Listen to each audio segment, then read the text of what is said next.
So the Spider-Man Brand New Day trailer is finally out. It has been so highly anticipated, and honestly, I cannot wait, so let's just get right into it. Because today we're talking Spider-Man Brand New Day, trailer breakdown, predictions, and more. But before we get into anything, guys, please, for me, like this video, subscribe to the page, and hit that noti bell. Alright, Spider-Man Brand New Day, let's get right into it. So when this trailer opens up, we hear a narration from Peter Parker, which let me just say, that was one of my favorite parts of the Tobey Maguire trilogy. It is so Spider-Man, I absolutely love it. And speaking of so Spider-Man, the Spider-Man suit that we get in this movie that is shown in the trailer is without a doubt the best Spider-Man suit we have ever gotten in live action. It is perfect. And since we're talking about perfect when it comes to Spider-Man, they finally gave us true swinging scenes. This was probably the one thing that most fans complained about in Tom Holland's trilogy, was that there weren't any really crazy epic swinging scenes throughout New York City. However, this trailer showed us multiple. Not only did it show us multiple swinging scenes, it also showed us him saving people and him web slinging with people. And they even recreate some iconic comic book covers, which to me is just absolutely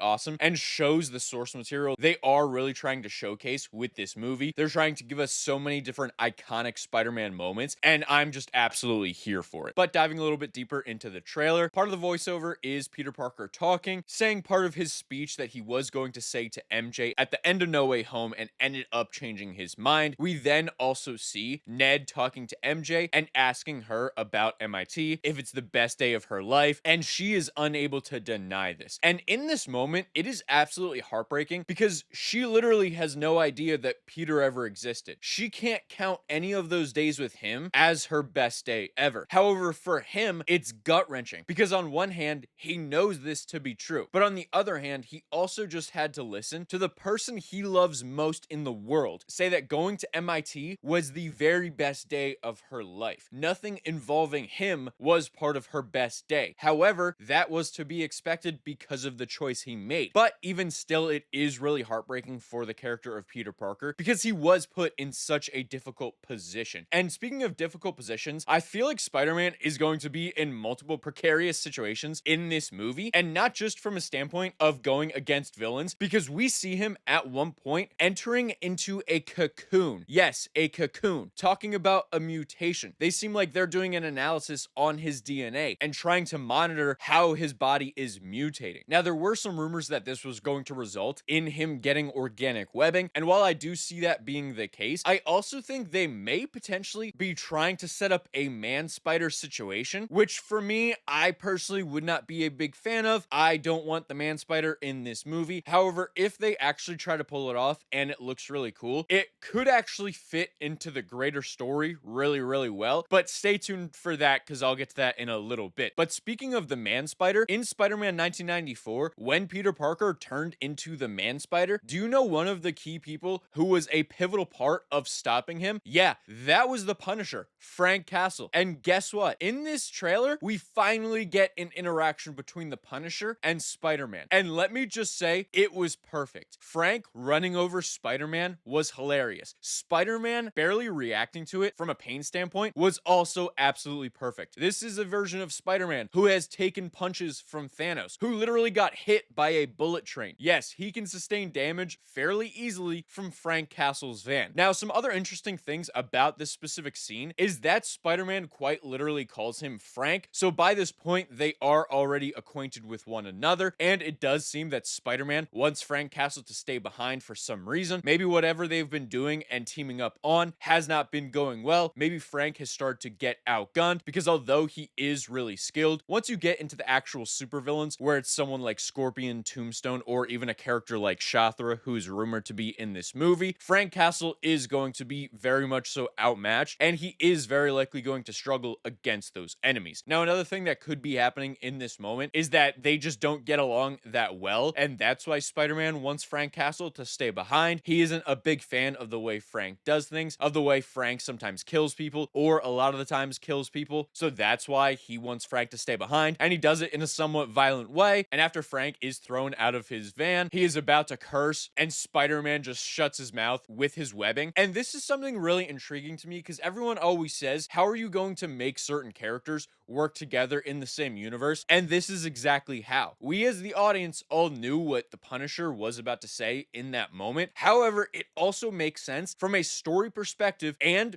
from an overall character perspective for Spider-Man in this moment to web his mouth shut. One, because he might not be a fan of Frank cursing. Two, because he's just annoyed with Frank. And three, because it is the most Spider-Man thing that he can do. Webbing someone's mouth shut so he doesn't have to hear them anymore. That was perfect. I am so excited for the banter between these two characters and the dynamic we get to see between the two of them, especially if they do go down a route of the Man Spider. I feel like this relationship is going to be incredibly pivotal. However, since we're talking about relationships and being pivotal, one thing that I was not expecting in the trailer, we see MJ with another guy. And yeah, it makes sense. She is not dating Peter Parker. However, in this moment, we also have to witness Peter Parker seeing this moment, and it is absolutely gut-wrenching. Having to watch him go through this is going to be absolutely horrible. It is going to be painstaking for the audience because all of them know that him and MJ are supposed to be together. All of them know that MJ objectively loves Peter Parker. The only thing is, her memory was quite literally wiped. So the way that they're setting this up is actually really perfect. You're not taking away from anything from the character of MJ, and you're not giving her any type of unlikable character trait by making her betray the main hero of this story to put him in this emotional state. It's something they did in Spider-Man 3 and even in parts of Spider-Man 2, where the main love interest is seemingly with another guy, and sometimes it is at the expense of our main hero. And this movie is going to showcase that without giving the negative ramifications of cheating, without making the audience dislike the main love interest because she's objectively not doing anything wrong. Her memories were wiped. She has no love of her life. So yes, it would make sense that she's out there talking to people, building relationships. However, it also doesn't take away from how much it hurts the audience to see our main hero in that emotional state as a result of this. So I just feel like that is going to be the perfect mix of emotions. Now, do I personally think they're going to realistically go anywhere with it? No, in my opinion, I do think MJ is going to regain her memories at some point during this film. I personally think it is going to be later on. I do have one theory for that, so make sure to stay tuned. Now, another important thing we do get from this trailer, we do see Bruce Banner finally officially 100% confirmed. Nowhere was actually officially confirming it, but now he's quite literally in the trailer and he is name dropped, so they can't take him away from us now. But speaking of Bruce Banner being in the trailer, he is the one seemingly helping Spider-Man go through his metamorphosis, talking about what could happen as a result of this metamorphosis and how vulnerable spiders are between their life cycles. So this is going to be a very critical time for Spider-Man and Peter Parker because yes, he could be turning into the strongest version of himself we've ever seen, but in order to get there, he is by far and away the weakest he's ever been. And speaking of the weakest he's ever been, I think that is going to be very critical when going against such an incredible enemy. And am I hyping up the villain of this film?